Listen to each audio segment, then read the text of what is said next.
Greetings, adventurers, and well met, Master of Dungeons here, the Master of Dungeons Twitch channel, twitch.tv/the Master of Dungeons. It is Tuesday. It is time for some Dungeons and Deliberations. Basically, what Tuesday for Dungeons and Deliberations is that I prepare dungeons. I'm usually doing some DM prep for my weekly games, or my client games, or my weekend games for virtual D&D weekends or conventions, and just answer questions from viewers about D&D. Whether it be a player or DM. Sir, make my day. Greetings, salutations. Yes, greetings, salutations to you as well, fellow human. Thanks for stopping by. We are working today on one of our adventures that we're going to be running this weekend for a red carpet event for our virtual D&D weekends, which we partner with Wizards of the Coast and Baldwin Games. I am running an event for a group that asked me to run 5 adventures for them over the weekend. So we are putting that Roll20 room together.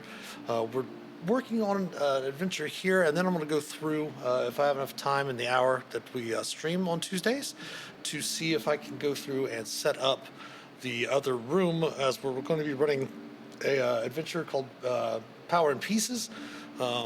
On Friday night, we're going to be running that. It's actually written by a good friend of ours, Eric Mingy, and Sean Merwin. They wrote an epic for the new Planescape, Adventures in the Multiverse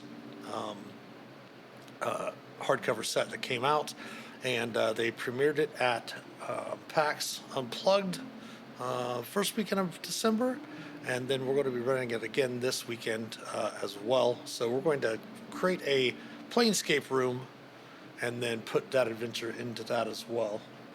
So right now we are currently working on an adventure called Red War Housekeeping, which a few years back there was a bunch of stuff where the NPCs, or the majority of the villains that were in a lot of the Adventurers League being organized play for Dungeons and Dragons, were the Red Wizards, which I do know a little bit about.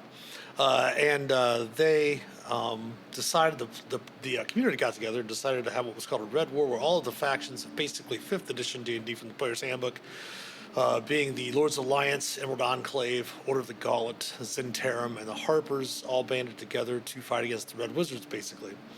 So this is one of those adventures. So we're running 2 of those adventures that took place during that time period this weekend. Fenaria's Gambit is one right here. We've already finished putting everything in there. As I mentioned, we put the things in, try to put them in very similar to how you would if you purchase a adventure, like a hardcover adventure from Roll20. That's how we kind of set them up. We could, again, put in the PDFs if we wanted to, but it just takes a little time to scroll through the PDFs and such like that in Roll20. So we actually just spend the time to go through and put everything, all the information we need from the PDFs themselves. Luckily, some of these PDFs are really, really nicely formatted, so you can just basically copy and paste most of the stuff you need. That's what we're doing today. We do want to make sure that we get everything that's highlighted, so we do want to make sure that they understand they're fighting a Planetar.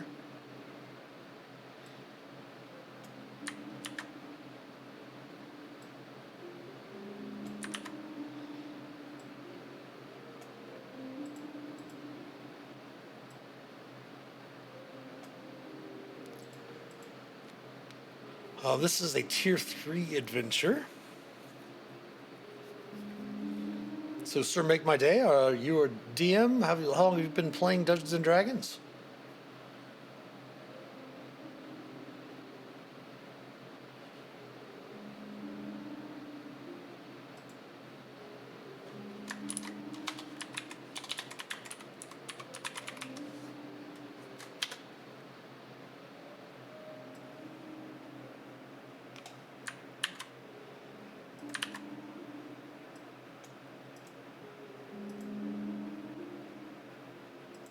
Header 4, there we go, okay.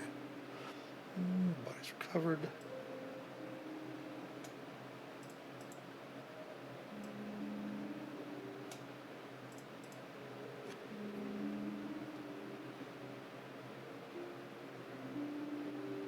Start with the red box. Oh, was that the basic set with the the two handout, the two pamphlets like books, the player's handbook and the DM's guide. There was also a red box, or I guess it would be a magenta box.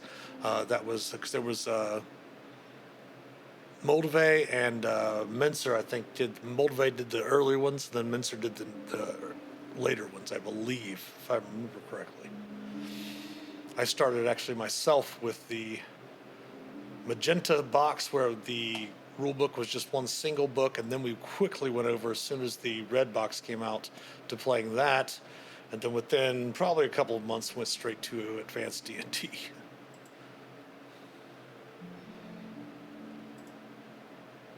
I could probably count on the number of both of my hands the number of times I've played this last month. Nice, yes. That was a really good thing. That's one of the reasons why I really love 5th edition. If you haven't had a chance to play 5th edition, obviously I played a lot of Advanced Dungeons and Dragons. 2nd edition came out. We switched over to that, of course. Used the black books when they came out, kind of right before 3rd edition came in. Played lots of 3rd, lots of 3.5. Played a couple of sessions of 4th edition and skipped back to 3, 5 again. And then when 5th ed came out, I was really surprised at how much it felt, the nostalgic feel to it, how much it kind of harkened back to that feel of playing those the red boxes and red, blue, turquoise, black and gold boxes, the basic, expert, companion, masters, and immortals. That was a really, really fun time to be playing D&D back then. I mean, it's always fun to play D&D, but you know.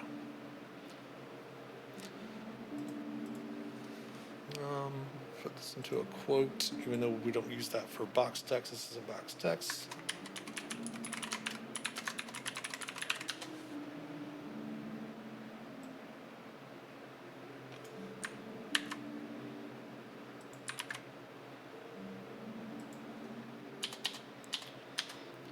Yeah, we really want to always have the goal of the channel being to help experienced DMs and players and new DMs and players as well.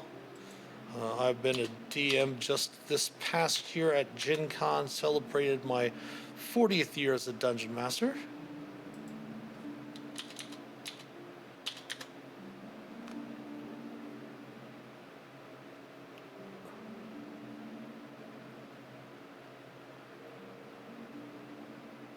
Nice. What other types of systems? What other games like Cyberpunk, Shadowrun, anything like that?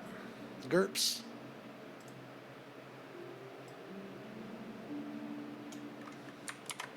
Oops.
Oh, I see.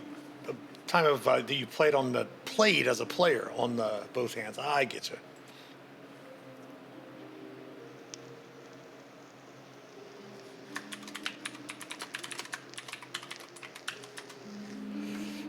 You pretty much am the forever DM.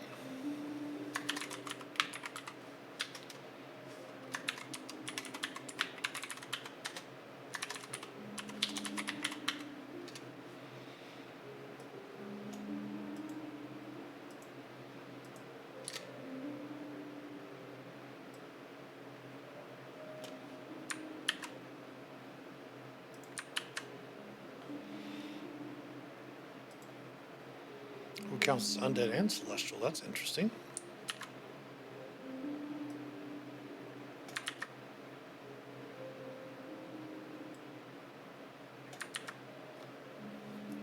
Yes, forever DMs.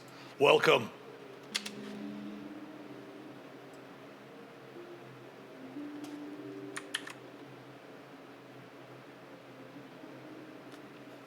Thank you for the follow, the R Red.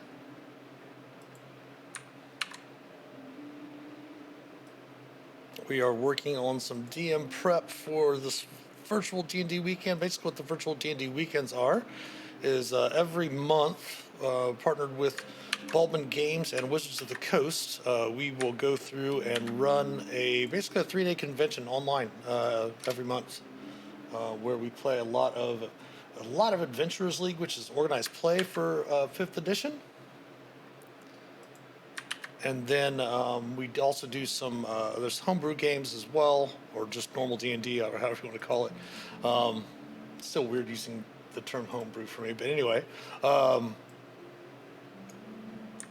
They play a lot of different stuff. They even have games sometimes to play test.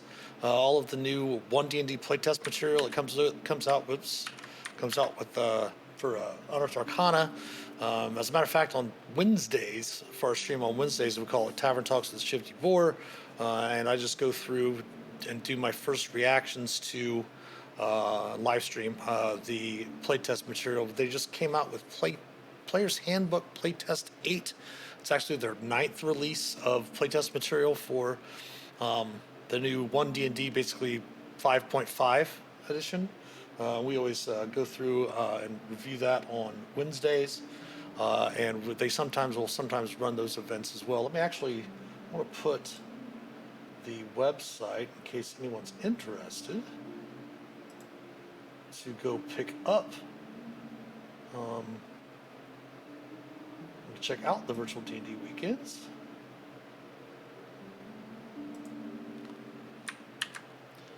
Post that there in chat.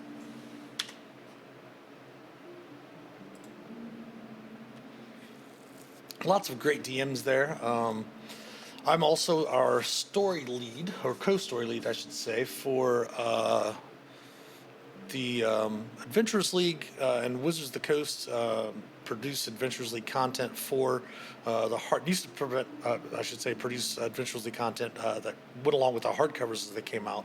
And they had one storyline that was outside of any of the hardcovers that was kind of independent from the rest of the hardcovers and such. It was called The Dreams of the Red Wizards. And I am the co-story lead for the current season. We have our penultimate adventure premiering this weekend. It's a tier 4 adventure. It's called the Summit at Tantris. So hopefully we'll get some good feedback on that. We've got a great author in there to write it for us named Jason Coe. He's done Ooze There. He actually also wrote Fenaria's Gambit as well. Written some really, really fun, great adventures for D&D. So we're really hoping that does really well. And there's the link if anyone wants to check those out.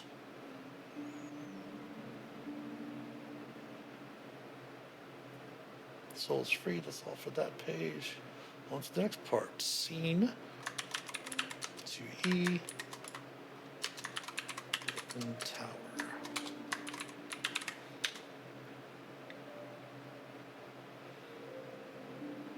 Give ourselves a bit more space for formatting purposes. That would be there.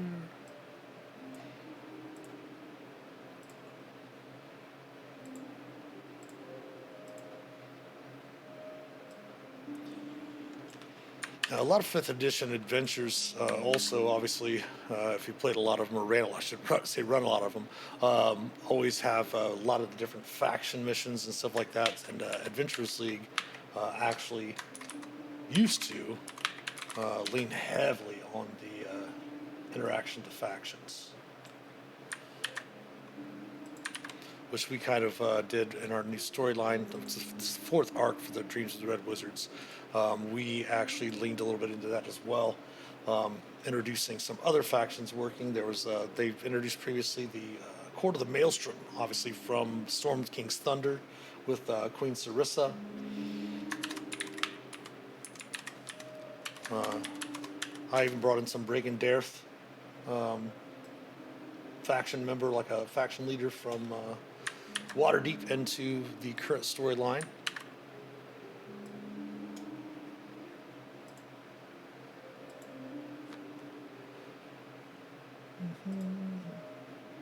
Mara Hightower.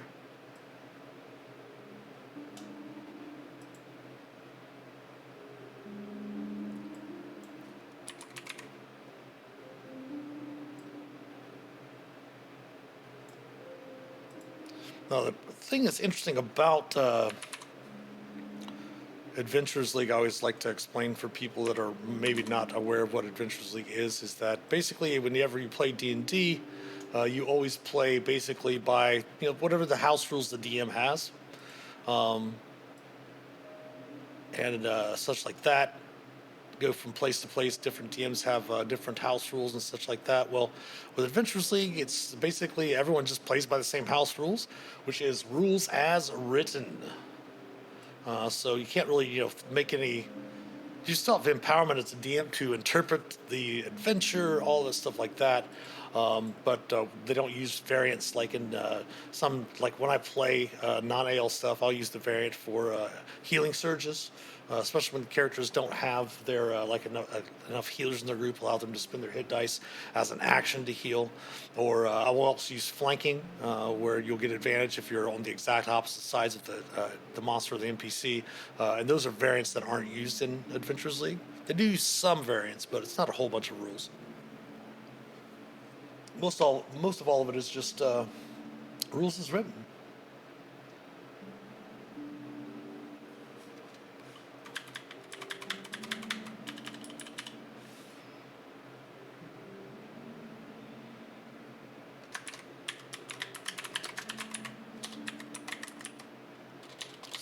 I hope I can spell.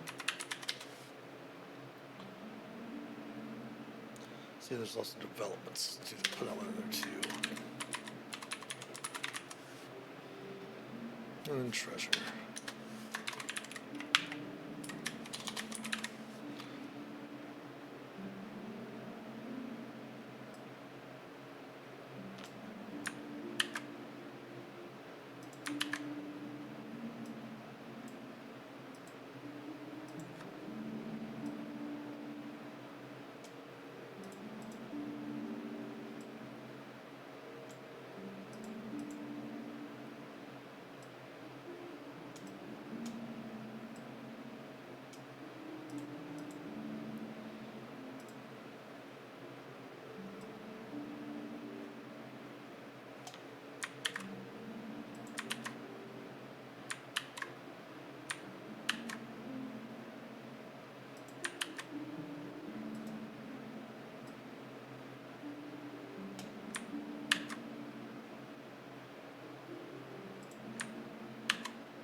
Another thing I like to do too is like when you're prepping. I don't know if anyone's ever ran at conventions and such like that. The one that I'm working on right now that I'm prepping for this Roll20 room for is just for a the virtual D&D weekend this weekend. That is basically a red, what they call a red carpet, where the players all get together and they ask for a DM or specific DM. They ask specifically for me to run a particular set of adventures that they want to run at certain times this weekend, and they basically book out my whole weekend for the online convention. The story that we're doing for it's called the storyline is called Obscured Devotions, which is the fourth arc of the Dreams of Red Wizards. That contains a total of 15 modules, all 4-hour adventures, and the final epic. I'm actually writing myself right now with a co-writer, a good friend of mine, that actually taught DM back in 2018, and he's gotten really, really good at, especially good at handling really high-level Tier 4 characters and adventures like that. So he's helping me write that. We're co-writing that together, and that one's going to be due out to premiere in January. And the adventures, I'm not sure if you've seen, had them on D&D Beyond. When Spelljammer first came out, they had the Spelljammer Academy adventures. There's 4 adventures there. And then we also have what are called these evergreen adventures for the Dreams of the Red Wizards. They're kind of like introductory adventures. There's 4 of them. You can find them on the DM's Guild. Both the Spelljammer Academy adventures and the Dreams of the Red Wizards introductory adventures are both onboarding for our storyline.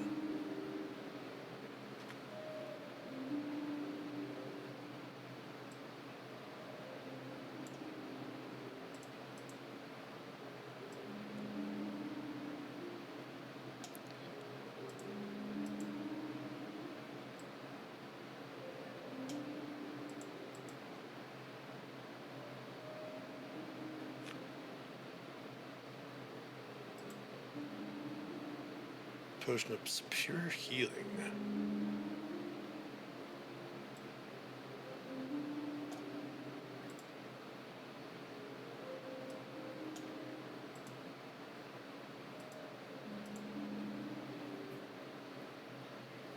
Yeah, the cool thing was is that, well, when I first was offered the position of the story lead, I wasn't sure that I didn't realize I was going to have a co-lead with me.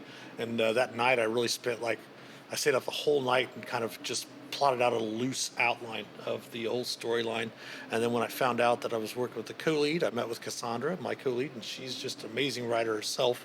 And she found out that I already had done that. She goes, "Well, I work best with prompts anyway, so let's just go ahead and use that storyline." And so far, it's been pretty cool. I basically work on the plots and plot everything out for each part of the adventures. She goes through and outlines them and fills in things, and then we hand them off to the authors, and they write some good content. We've got a couple of the adventures out that have been published on the DM's Guild. The other ones are kind of in layout and editing and such like that. We have a whole graphics crew and all of that stuff for Baldwin Games that we're doing with those adventures.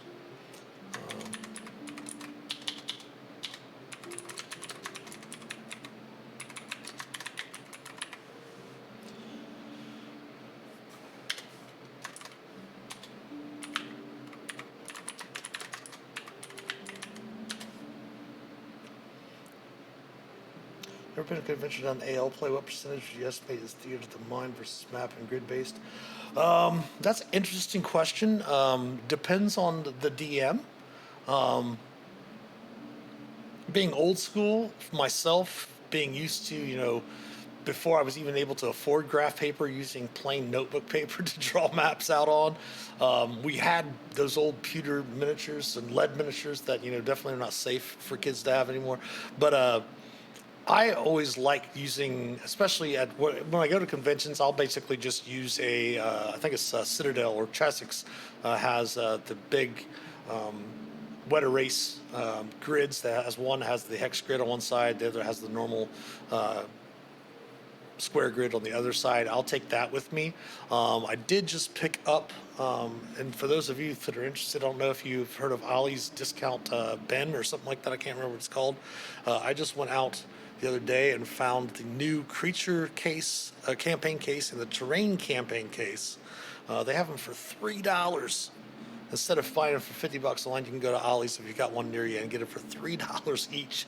They even had the Dragonlance Warriors of Kryn board game, which I really wanted to get the assets for to use for Roll20. But for Roll20, let me see here. Let me save these so I don't lose what I've done so far. For these adventures, for example, they have their own. For the one I just put in, for example, they have their own maps already in there. Some of them are pretty nice depending on what program they're using. Some people use, like I actually, for my maps and such, I use a Campaign Cartographer Pro 3 Plus, and then I also use Dungeon Draft, which is a really cool, really fast, great map making program. Some people use Incarnate, some people use a lot of different stuff for it. For in-person though, I just usually do a grid. There are like when we go to Gen Con, because we do all the convention, all the in-person D&D stuff for Gen Con, Origins Game Fair, and Winter Fantasy, which is like one of the largest conventions for only D&D, which is every February or March, depending on what time of the year or what week they put it in there. It's usually in February, up in Fort Wayne, Indiana, which is one of the most inexpensive conventions to attend for maximum amount of D&D fun, except for the fact that it's in the cold north of Indiana in the middle of winter. But yeah, some people do theater of the mind with very minimal, especially sitting at the table. You know, there's been a few years with the pandemic and everything of not being able to sit at the table with players, and sometimes some DMs will bring all of the crazy terrain and have like stacks of stuff on their tables. But it also is limited by really what the space you have that you're when you're running. Go back. There we go.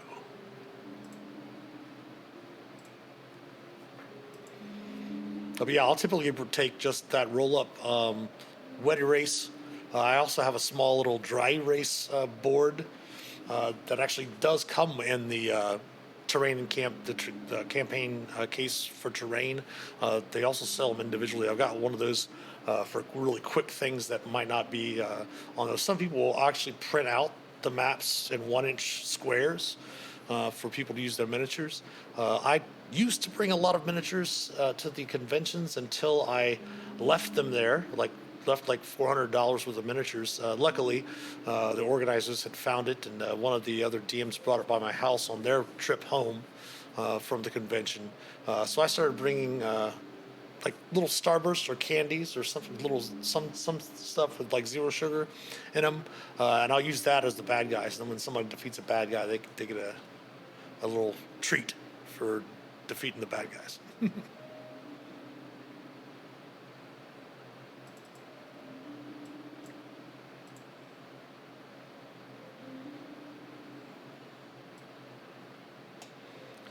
All right, we are playing the pillars. They do put a little bit of playing the pillars in some of the hardcovers. We use them in almost all of the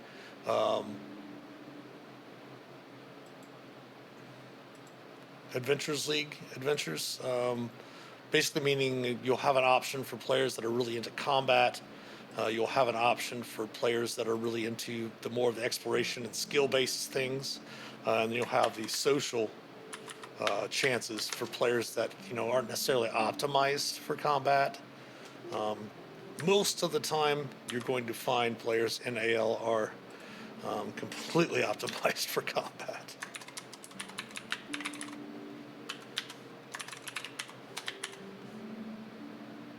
Yes. The characters get to loot the corpses, and the players get to eat the corpses. Good analogy. I want to remember that.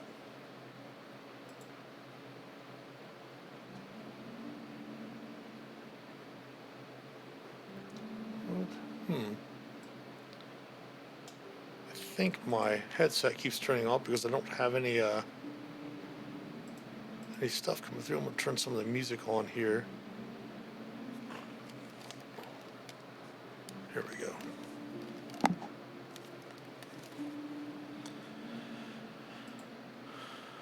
Do you have some music playing? I think I turned it all down.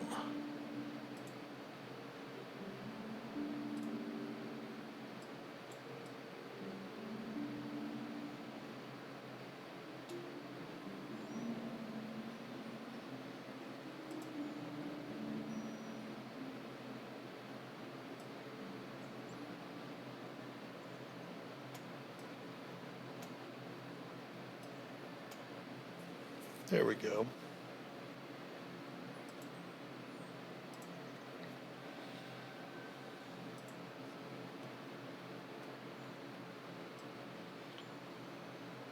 Exploration.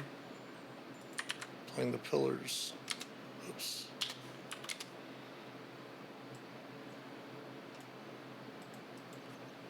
And this one was Elemental Rift.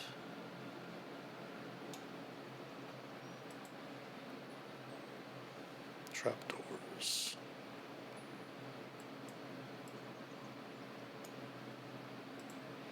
I myself generally don't go through all of the sidebars, the adjusting, the encounters, all of that stuff myself, just because of years of doing it, running games. I mean, running as many games as I do every month, you can usually figure out, especially if experiencing them, what the characters can handle and stuff like that from basically what they call their average party level. Um, but I always like to throw these when I'm prepping the rooms. I always throw them in there just in case someone, like say someone at the convention gets sick, and they need to run a specific adventure. They need to have a DM fill in. Someone will say, "Hey, does anyone have a Roll20 room made up for this adventure so that this other person can run for them?" Sure, here we go.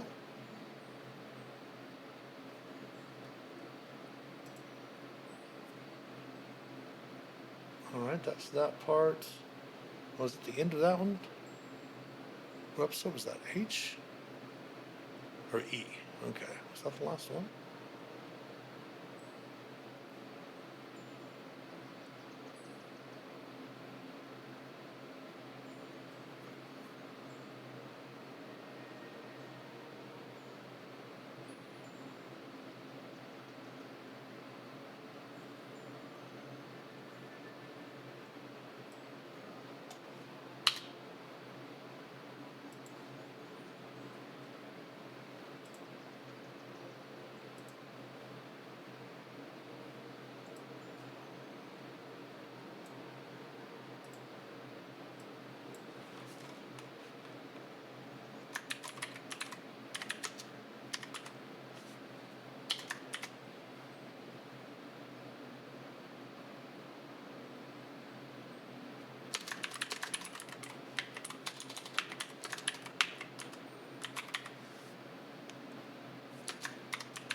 All right, looks like our ad break is over. At least that's what Twitch and my OBS are telling me.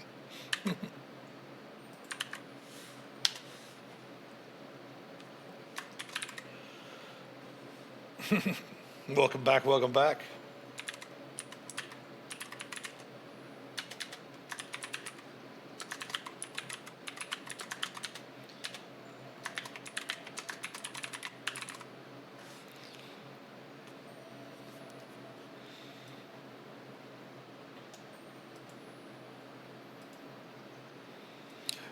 But yeah, then on Thursday, on Tuesdays, we have Dungeons and Deliberations where I just sit and do DM prep and chat with people that come through about D&D.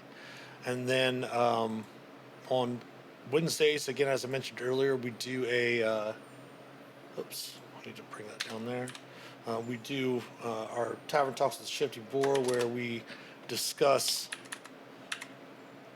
news in D&D. Obviously, right now we're discussing the new playtest material. And then on Thursdays and Fridays, Thursday this week, we won't have a stream on Friday because I got a game at 2. But Thursdays and Fridays, we have what's called Dungeon Delving, where we'll usually play a D&D related game. Obviously, currently the D&D game that everyone likes to play, most everyone, is of course Baldur's Gate 3. We have been playing that on Thursdays and Fridays. And Sunday nights, we have our live play game, which we are going to have episode 8 this Sunday evening of Phandelver and Below, the Shattered Obelisk. If you've played the Lost Mines of Phandelver, the first part of it is very similar to that. But then after you get through where Phandelver ends, there's a bunch more they've added to that campaign as well, which is pretty sweet.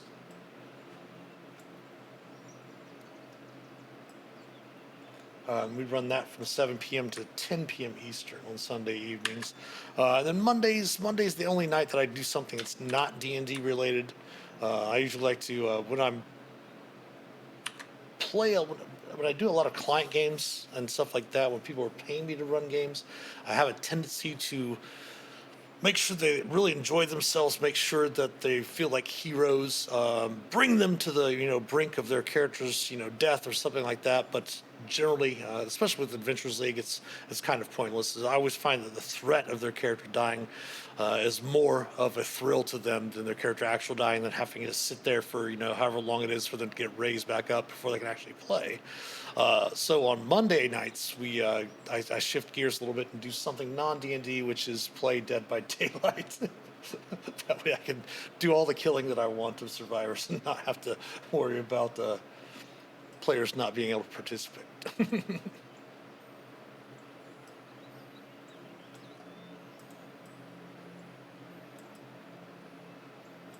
we go. Ooh, DVD, not a DVD fan. Understandable.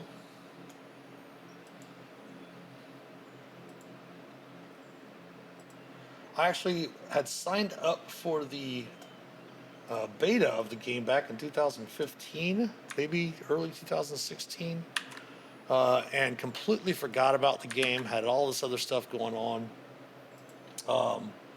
Even forgot what email I used to sign up. I mean, that was shoot, what, 8 years ago, 7 years ago, 8 years ago, and could not find any of the information. And then my buddy helped me move into my new condo last summer and was telling me about this game. I was like, oh man, I remember that game. And I started playing it again around October of last year. And I've been kind of hooked on the game. Not usually really competitive, but and I really don't play the game as a competition, but I do kind of reminds me of, I don't know if you've played board games, but like a reverse of oh, there's games like Scotland Yard or Letters from Whitechapel, something like that. Oh, gotcha. More killers come out, the less you enjoy the game. Understandable. That was so weird to me too, because the only killers that I had experienced when they first came out was there were three original ones, and everybody was like, "Oh, they're horrible, they're horrible." I'm like, I don't think they're horrible. I didn't know any different. Yeah, they had the brand new one come out at the beginning of November on the PTB, and then at the end of November, it hit the public, which was finally bringing Chucky into the game. Lighting. Okay, it's just scene three. Okay, that's right. Scene 3A. Okay.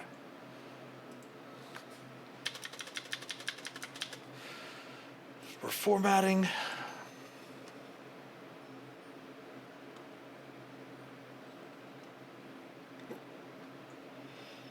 Those new ones are so broken, the old ones don't get played anymore.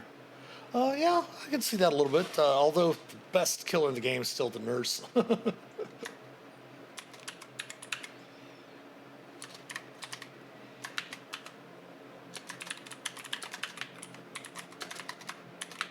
That's the Harper one. Okay.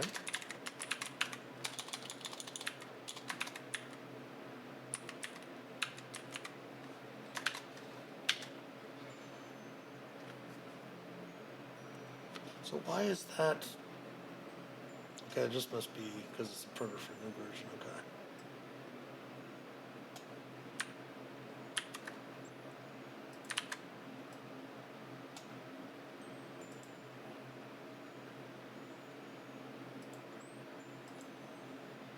So this does need to be header 2.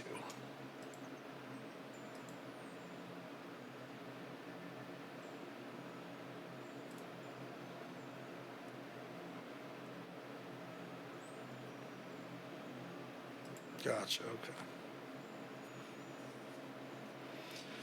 Yes, that is true. That is very true. Definitely it takes a dedication to learn how to play her properly.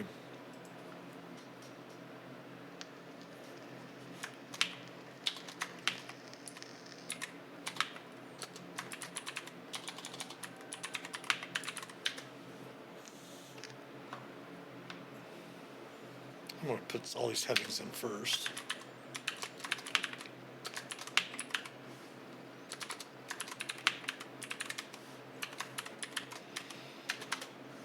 Them being small caps, they won't transition over fairly well.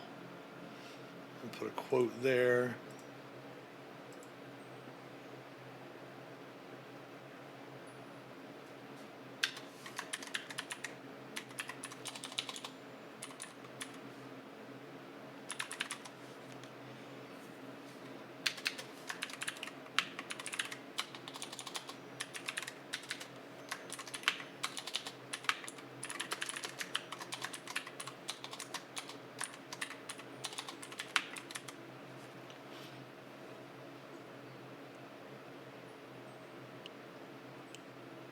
Yes, yes, that's the game that I play on Monday evenings. Yes, it is got the old style slasher film to it. Yes, where the teams are a victim. That's what I was saying. If you ever played like Letters from Whitechapel, where if you haven't played that, it's a really great game. It's almost like a game of it's an asymmetrical game where it's multiple players playing one player against one player, which is kind of like almost the only thing I could really assimilate to simulation compare it to would be chess. Like, you know, it's a strategy game type of thing. Whereas with Letters from Whitechapel, you have up to 4 to 5, 6 players playing the police that are looking for the one player who's playing Jack the Ripper, and Jack the Ripper's hiding from them the whole game while they're trying to find Jack the Ripper in Letters from Whitechapel. Very similar to Scotland Yard, where the police are looking for Mr. X or whatever.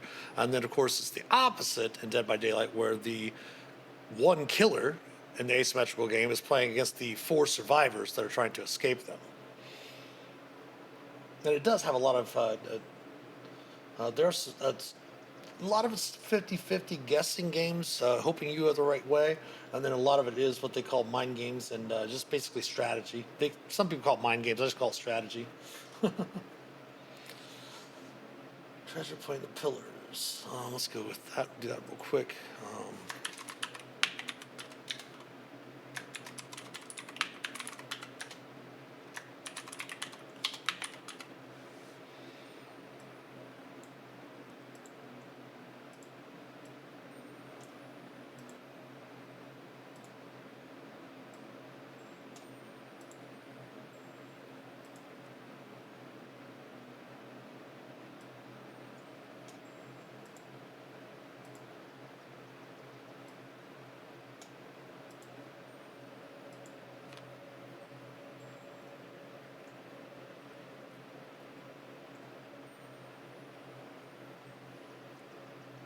Yes, there's a lot of running in circles. Yeah, Chucky. It's he's I don't know. I don't know. It's very weird for me, at least with Chucky. I don't mind playing him. I thought it was very interesting that they actually, because normally the killer plays in first person, where the survivors will play in third person, and it's the first killer that actually is in third person, which is interesting. There are a few things that I'm most likely they're going to do some reworking on.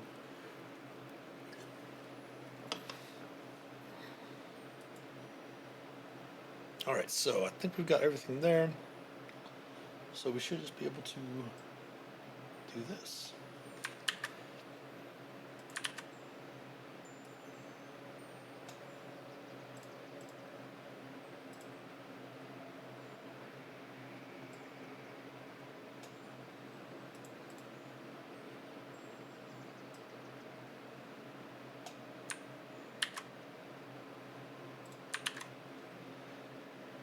Okay, force cage.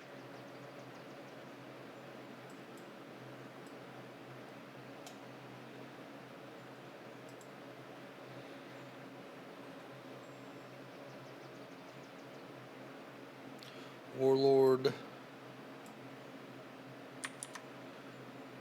Diviner has greater has greater visibility cast on. Ooh.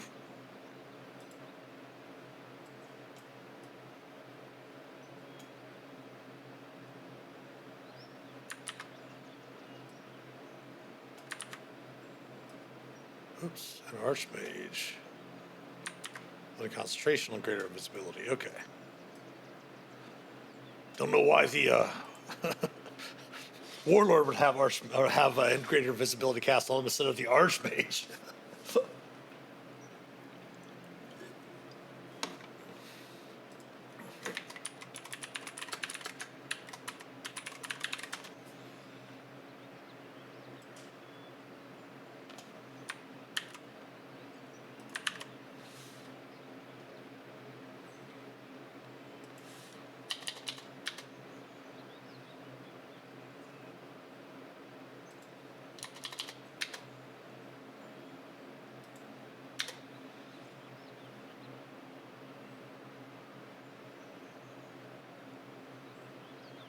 Very true. Very true.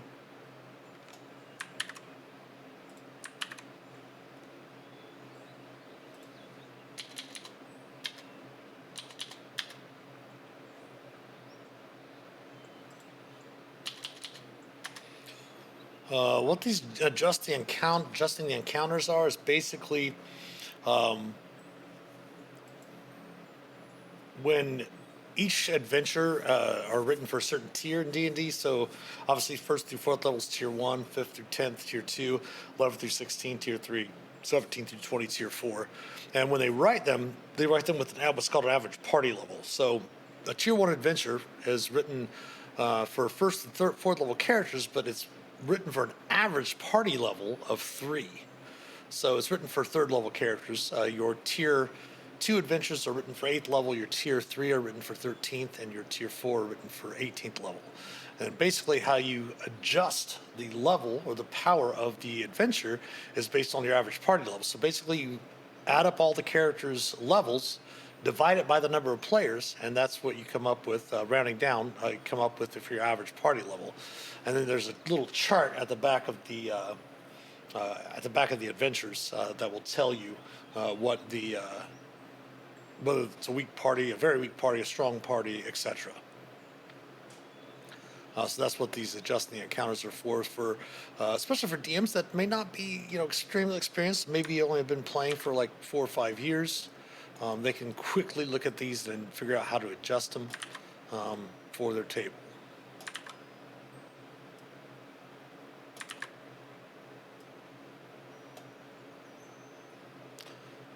Greater restoration. Oh, great! This must be greater invisibility. Okay.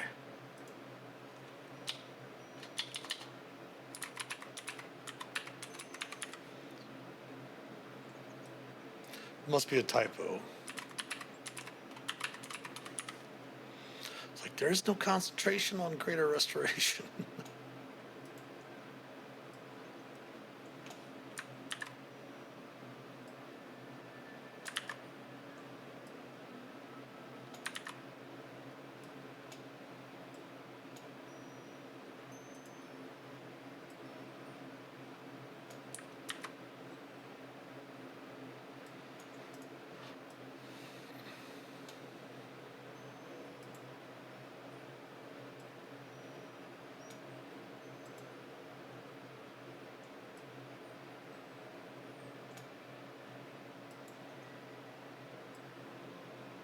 Usually they only go up to very strong, but some players, when they played the Red War, they played the Dreams of the Red Wizards, they initially designed them for more experienced, optimized characters. We kind of changed that because it saw the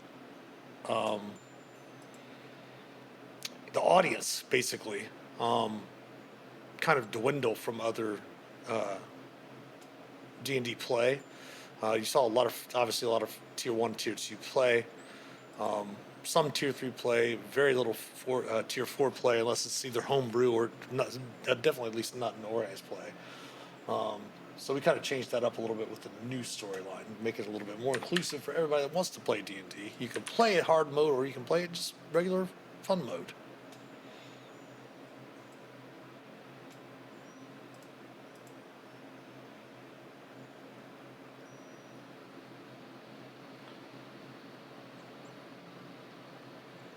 Oh, this is the one with the cool oath bow. That's right.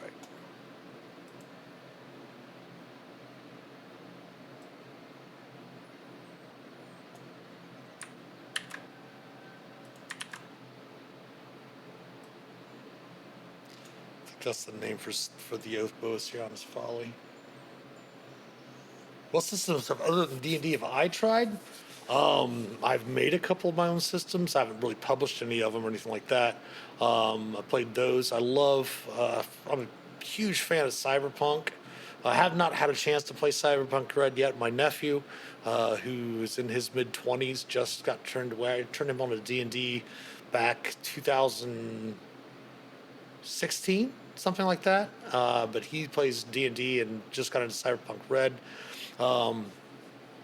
Star Wars, Star Trek, Warhammer Fantasy, role play and miniatures. Not into 40K as much. Have played 40K miniatures. Rollmaster, Champions, Marvel role playing game. Um, Tons of board games. Vampire, all of that, Masquerade, all of that stuff like that. Tons of different games, yeah.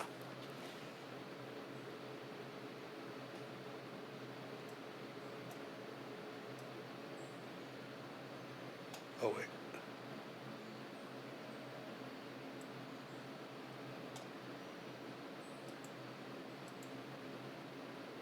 Yeah, White Wolf products. I haven't really played any of the newer editions. I'm really fans of the original ones when they came out. I haven't seen some of the new stuff. And when I talk about Warhammer Fantasy Roleplay, I'm usually mentioning first or second edition. The edition that they came out with, where they made up their own dice, I thought was kind of cheesy and a gimmick a little bit because, like, oh, now you're making them buy your specific dice as well. That's not cool.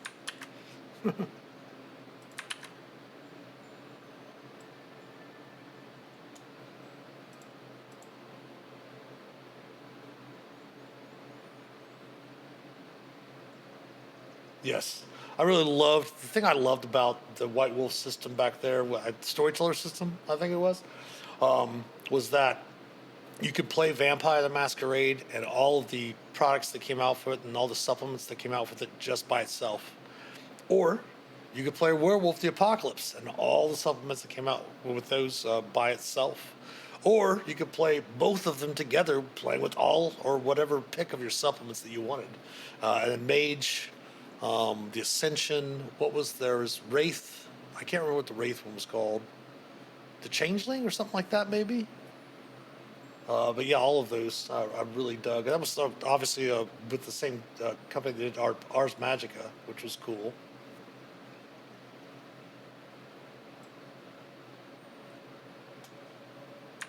What's your favorite system or like a setting in D&D, by the way? Oh, yeah, that's right, Wraith the Oblivion. Thank you.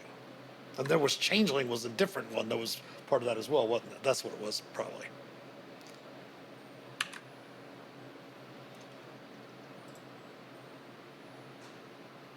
Changeling the Dreaming. Excellent.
I would say my favorite. I mean, I do love Dungeons and Dragons is obviously it, my favorite role playing game, but I would have to say system wise, one that I wouldn't say it's my favorite, but it's one of my favorites, and I really loved the interesting concept of how it worked in the game. Was I haven't played the newer versions of it, but when Deadlands originally came out, I thought that it was really interesting the whole concept of the poker hands using the playing cards and all the poker chips and such like that. Really was great, and implementing that into the rules so that you could also be more even immersed into the setting of an old west meets H.P. Lovecraftian monsters and stuff, which I thought was really cool. So that's probably one of my favorite systems to play, and inventiveness of it, I thought it was fairly unique. Pretty cool. I hear Savage Worlds is really good. I have not had a chance to play any Savage Worlds yet, though.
All right.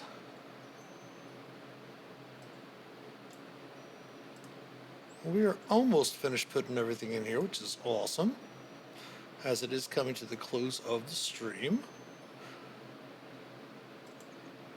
Thank you both for following and chatting with me today. It was really nice to have people come by, players, DMs alike. We generally will, like I said, on Tuesdays we'll stream this. Sometimes we'll go a little bit over. We're almost done with this adventure here. Plus, I do have a Christmas dinner with one of the boards that my wife is on, so I do have to go prepare some food for that when she gets home here in a little while. But we will be back tomorrow at 2 p.m. Eastern time for some Tavern Talks with the Shifty Boy. If you have time to stop by there. Like I said, of course, I do, at the end of the streams, always like to thank all of our supporters, especially our patrons from Patreon. If you'd like to help support the channel, please consider becoming a patron or subbing here on Twitch, twitch.tv/themasterdungeons. We do love your Prime subs. If you are a member of Amazon Prime, connect that to your Twitch account, and you get a free monthly sub every month. Of course, the link to our Patreon page, as well as our YouTube channel and all of our social media accounts, can be found in the About Us section below here on Twitch. If you would subscribe to us on YouTube, it is free. Like and comment on the videos so you can see some of the older videos and content. If you would follow us on Facebook, Instagram, Twitter, all of that. If you can give us some likes, retweets, and shares, all that good stuff. Every sub, like, and share helps us immensely. Also, if you want to stay in contact with me and other chatters, you can also support us by clicking on the About Us section below and join the Master of Dungeons Community Discord server, where you can help shape an accepting, caring, and inclusive D&D community. The merch store is open.